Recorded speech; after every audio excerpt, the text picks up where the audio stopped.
Oil is a massively important product in today's society. We use it for fuel, it's in plastics, it's all around us. So this week we've come here to Imperial College School of Mines to talk to Dr. Rebecca Bell about how we find it. My name is Dr. Rebecca Bell and I'm a lecturer in geology and geophysics here at Imperial College.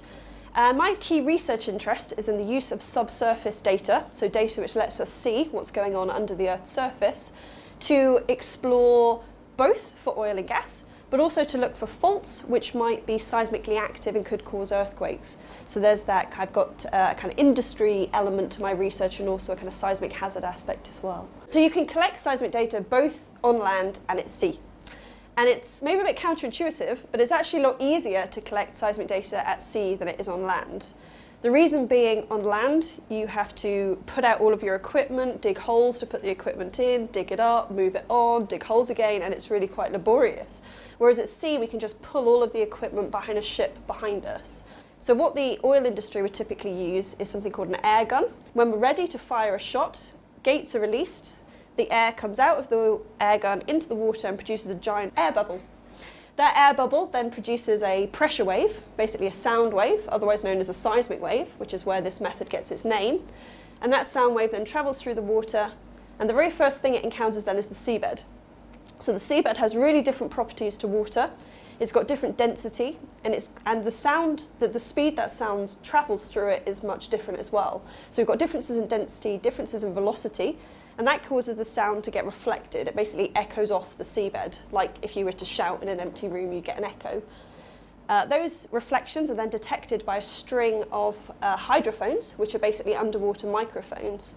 Because the sound is so energetic, though, it doesn't just stop at the seabed, it also travels down into the rock.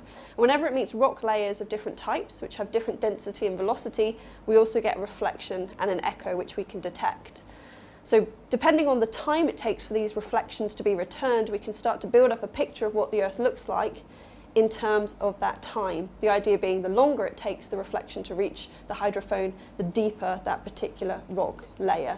So it's exactly the same as the same way that bats figure out the back of their cave. They set off a high frequency pulse and wait to see how long that pulse takes to return. If it's very quick, the back of the cave's close. If it takes a long time, it's much further away. Seismic data first became kind of commonly used by the oil industry really back in the 60s. And back then they were kind of limited to only collecting data in 2 dimensions. So they would literally get a cross-section through the Earth in one particular location.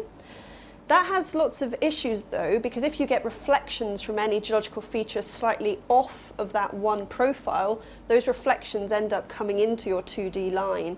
So you end up with really quite poor imaging. So in the kind of 80s, 90s, we then started to collect 3D seismic data.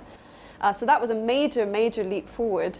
And that also allowed the oil industry to start really being able to target exactly where the best places to drill would be, rather than doing a pot shot drill if you didn't have any seismic data, or being forced to drill on your 2D profile if that's all you had. So that was a really large step forward.